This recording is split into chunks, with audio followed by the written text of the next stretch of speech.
The Void Century, also known as the 100-Year Void or the Blank Century, depending on which translation it is you read or watch, is a period that spanned from approximately the years 6 to 700 of the Sea Circle calendar, with all records from this time period having been erased by a global conspiracy to obscure the true history of the world. And while this effort was shockingly successful, remnants of the Void Century do remain in the form of ancient indestructible mystery cubes, as well as paintings in certain isolated societies, and even beings that were born during the Void Century who are still alive to this very day. This is the story of the Void Century. And this story can be, rather cryptically, summed up by a singular picture, which would be the recently discovered mural on Elbaf, said to have been a children's drawing created somewhere between 800 to 900 years ago, aka the Void Century, which happens to depict the story of a man with sun god powers and this man's allies joining forces to combat an overwhelming enemy holding the sun hostage. And this man with the sun god powers is almost certainly Joy Boy, a man who Dr. Vegapunk claims was born 900 years ago right at the beginning of the Void Century, and the most prominent figure who we know of that lived during this time, and who is depicted in this Elbafian mural facing off against the Shadow Threat, alongside at least one of his crew members being the Iron Giant Emmet. And crew is a very important word to use when describing the assorted allies of Joy Boy, because Joy Boy is credited as being the first pirate in history, and therefore I suppose the first captain with the first crew. And that crew includes not only Emmet but also Zunesha, and it's even suspected that Nefertari Vivi's ancestor, Nefertari D. Lily, may have been a member of Joy Boy's crew, which is a little bit awkward, because Lily was something of an obsession for Saint Imu Nerona, who still has a painting of her hanging in his castle to this very day, 800 years later, and this obsession may have been a key part of Imu's motivations during the Void Century and everything he's instituted in the following millennia, setting up an eventual conflict with our modern-day Joy Boy, Monkey D. Luffy, as Joy Boy was the ancient user of Luffy's devil fruit, the Hito Hito no Mi Model Nika, and it's further theorized that Joy Boy and his crew were responsible for creating Binksasake, a song that has been passed down through the veins of piracy ever since the days of the Void Century, and it's also one of the very few things that has survived the purge of the Void Century. Although another key surviving piece of this history is the Noah, an arc that you can see depicted in the Elbaf mural, and it served as part of a promise between Joy Boy and the ancient mermaid princess of Fishman Island. Joy Boy promised that he would take all of the fishmen to live up to the surface world aboard the Noah. However, this promise was never fulfilled, and Joy Boy felt like really bad about this, and even made the Void Century equivalent of an apology video by carving his regret into one of 30 poneglyphs, which serve as the primary source of much of our insight into the Void Century. For example, one poneglyph mentions that during this period the world was dominated by a single entity, much like how it is in the current day with the world government. However, during this period that entity was known as the Great Kingdom, and their exact name is currently unknown to us as readers. Much like everything else during this period, an impossible effort was put into erasing it from all recorded history. However, the name does still exist in at least one record, a poneglyph which was deciphered by Professor Cloudy Clover, meaning that this name was likely revealed on the O'Hara poneglyph, and if so, it's even possible that Nico Robin already knows the name of the Great Kingdom. But look, the Great Kingdom, it is generally viewed quite favorably by fans of One Piece, because they were the ones fighting against the antagonistic 20 kingdoms that would go on to become our modern day enemies and tyrannical overlords of the world government. However, they may have had a genuine reason to be afraid of the Great Kingdom. It was referred to by Vegapunk as an impossibly advanced civilization, because this massive historical powerhouse was responsible for developing the ancient weapons Pluton, Poseidon, and Uranus, which to this very day are lingering threats of unparalleled destruction that could bring an end to the world in the wrong pair of hands. So Great Kingdom apologists would make the argument that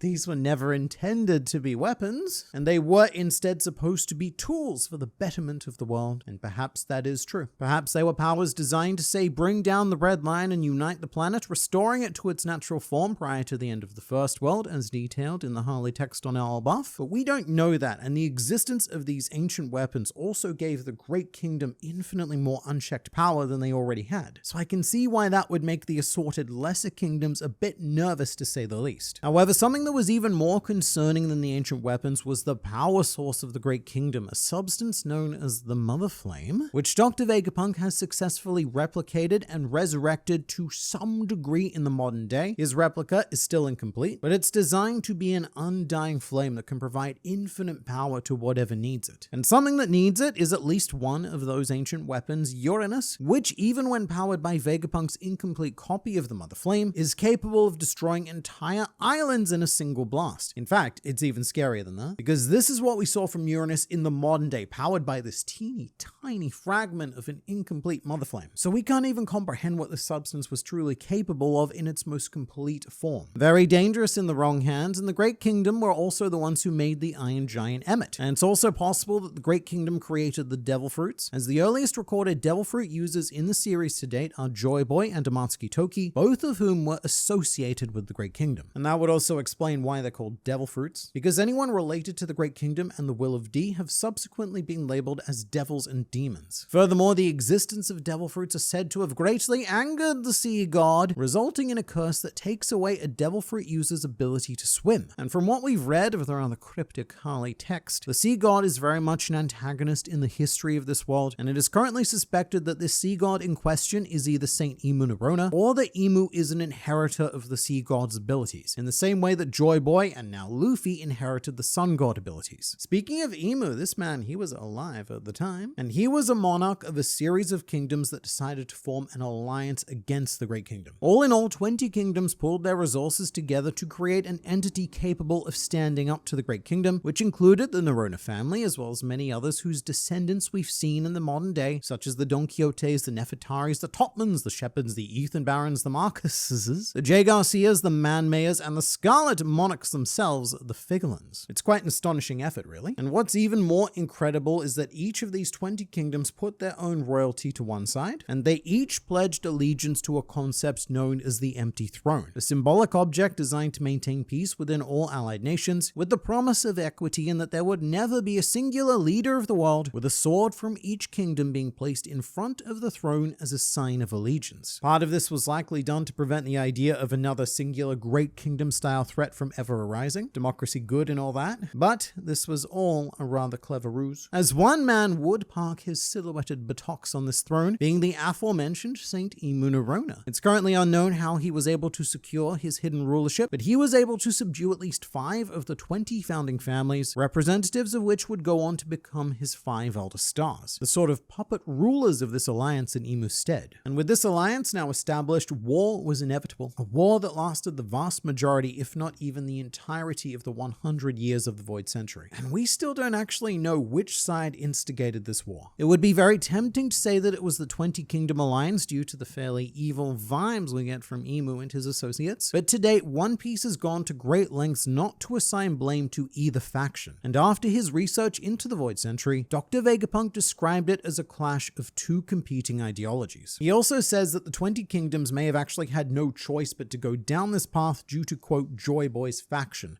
whatever that means. So despite what's happening with the descendants of both of these groups in the modern day, we are still far from capable of being able to assign blame for the events of the Void Century. However, the Great Kingdom wasn't completely on its own in this conflict, and it also had a litany of powerful allies. According to the mural on Elbaf, they included the Minks of Zo, the Samurai of Wano, the Giants of Elbaf, the Tontada of Greenbit, the Lunarians, and the Fishmen all joined forces to stand against the 20 kingdoms. And those are just the confirmed groups depicted in the mural. It's also suspected that the Buccaneers were part of this alliance, as well as the Ancient Giants, in addition to the ancient shipwrights of Water 7. In fact, we know that the ancient weapon Pluton was built on Water 7 by these ancient shipwrights, and that just in case the barriers of Wano are ever breached and the world government obtains Pluton, the plans for the original Pluton were passed down through the generations of shipwrights until they eventually ended up in the hands of Frankie, who decided to destroy them after putting his faith in Luffy and the Straw Hats. Plus, another allied faction that isn't necessarily depicted in the mural would be the Sky People of Shandora. As the Golden City Shandora was invaded by the 20 kingdoms and did ultimately fall, a memorial was even constructed for the city itself by the heirs of Shandora, which Robin deciphered, stating that the city was defeated 800 years ago, right at the very end of the Void Century. However, Shandora was not completely destroyed, and the remnants of the Shandians would continue to protect its ruins and, most importantly, its poneglyph for the next 800 years. And Shandora was, unfortunately, unfortunately only one example of a victim of the Void Century. As the Great Kingdom itself was ultimately defeated, it has now vanished from history, and everyone associated with them were either hunted down to the point of genocide or they had to retreat into isolation. Part of this was forced isolation, as the greatest physical outcome of the Void Century was that during this 100 years, global sea levels rose by an astonishing 200 meters, thus sinking the vast majority of what was the known world, leaving only small patches of land high enough to avoid it, which have now become the millions of islands scattered throughout the One Piece planet. You could spend your life sailing to each and every island on this planet, and you would have still missed 99% of everything that the world once had to offer, because the true planet is currently submerged into deep and dark waters, just waiting for the day when it will be graced by the sunlight once more. Of course, this also means that the fishmen were now 200 extra meters away from achieving their dreams of living under the sun on the surface, and whilst actively isolating themselves from the surface, they would still retain and maintain the Noah in hopes that the long-standing dream of their society would one day come true. And one Great Kingdom ally also made the rather unconventional choice to sink their own island following their defeat, which would be Wano. The ancient samurai erected walls around Wano, and thanks to centuries and centuries of rainfall, Wano became a big old bucket, completely covering its ancient civilization. However, there was method to this madness. The reason why they did this is because Wano was chosen as the location to hide and store the ancient weapon Pluton. In fact, Pluton is still there to this very day, waiting below Wano, being protected by the walls and the water. Elsewhere in the aftermath of the Great War, Joy Boy ally Zunesha was sentenced for having committed a grave crime during the Void Century, with the punishment of endless walking throughout the New World for all eternity, which has also resulted in the isolation of the Mink Society, the Mokomo Dukedom, due to Zunesha having become a phantom island. Now, the most curious thing about this is that we don't know which faction Zunesha committed a crime against. Again, it's always tempting to think that it was those evil, bad 20 Kingdom dudes, but Zunesha may have also served as something of a Judas to Joy Boy's faction, because a rather unique part of his punishment is that Zunesha can be commanded by anybody who possesses the voice of all things, which is an ability thus far only displayed by members of the D-Clan and their close allies. Joy Boy, Goldie Roger, and Monkey D. Luffy all have it, as did Kozuki Oden and Kozuki Momonosuke in the modern day. So that would be a curious caveat for the 20 Kingdoms to add to the sentence if they were the ones who punished Zunesha. But not every civilization was lucky enough to survive and isolate, as two Joy Boy affiliates, being the Buccaneers and the Lunarians, were hunted to practical extinction, with only one confirmed member of each race still being alive in the modern day: Bartholomew Kuma of the Buccaneers and King, aka Arbor, of the Lunarians. But whether it be by genocide or by isolation, no one could now halt the newfound authority of the 20 Kingdoms, nor would there be anyone able to rise up for close to a millennia from this point. And so the 20 Kingdoms then evolved and together formed the World Government, an alliance that would be joined by hundreds of other kingdoms over the next few centuries. However, only the original founding members received the honor of becoming world nobles. And at this point, the World Government, I would say they got a little bit arrogant after defeating Joy Boy in the Great Kingdom, and they began to consider themselves to be quite literal gods. So the royalty of the 20 founding families were invited to live all the way at the top of the Red Line in the Holy Land of Marijois, where they would receive their god status. And of those 20 kingdoms, only one royal line refused the offer, which were the Nefertaris of Alabasta. But this began a sweeping new age of dynasties on the surface, as previous monarchs up and abandoned their former kingdoms to become world nobles. So for example, the Don Quixote family left their kingdom of Dressrosa, which was then inherited by the Riku dynasty. But each nation's military were then absorbed into a mega organization known as the Marines. And 800 years ago is also when the Cypherpole groups were founded, with one cell, CP0, dedicated to protecting and serving the world nobles, and another, CP9, being tapped for the purpose of protecting any slobby, one that they succeeded in for 800 years before the invasion of the Straw Hats in the year 1522. And of course, CP9's role also expanded over the years to include away missions to do with intelligence and assassination, and various other Cypherpole cells were established for similar purposes. But as for Joy Boy himself, his exact fate remains obscured at the time of this recording. However, one of his final acts was to leave a treasure on a certain island, which we now call Laugh Tale, and this treasure is now known as the titular One Piece. A treasure that every faction in this world is now fighting to obtain, as it is hypothesized that whatever Joy Boy left would give the right person at the right time the ability to decide the fate of the world. But despite being 800 to 900 years ago, we actually have at least 4 survivors of the Void Century who have made their way to the modern day. One is of course the ever mentioned Imanarona, another is Zunesha engaged engaged in his eternity of punishment. But a third very important figure is the Iron Giant Emmet. He spent the next few centuries powered down, although he did wake up once 200 years ago due to unknown reasons and made his way to Marijois to cause assorted havoc, but he was eventually shut down again, and his hulking mechanicalness then found its way to Egghead Island, where Emmet would be awoken by the Gear-5th heartbeat of Luffy and proceeded to assist the Straw Hats in their escape of Egghead Island by unleashing the stored Haki of Joy Boy that he was given. At this point, Emmet's life status is unknown. He may very well be gone for good now, or not. He's a robot. We could just power him up again, provided he hasn't been destroyed, which he may have been. But we also have the case of Amatsuki Toki, who was born about 70 years into the Void Century and used the abilities of the Toki Toki no Mi to travel to the year 1494, where she met and married Kozuki Oden, going on to have 2 children with him and sending one of those children into the future, and eventually dying, but with her last words leaving a prophecy for the future. Like the moon, you are ignorant of the dawn. If there is one ardent wish that must be fulfilled, it will be when 9 shadows are cast, woven together through 20 years of moonlit nights. Only then shall you understand the radiance of dawn, which is thought to refer to the vassals of Odin coming together to defeat Kaido and free Wano. However, in retrospect, it is probably referring to an event that has yet to occur. Or it could serve as a double meaning, both. It could be both. But the most important lingering existences of the Void Century were the 30 cubular stones known as poneglyphs that were scattered throughout the world and together contain the true history of the Void Century, and were it not for these 30 stones, then the world government would have gotten exactly what they wanted and successfully erased 100 years of history from the world.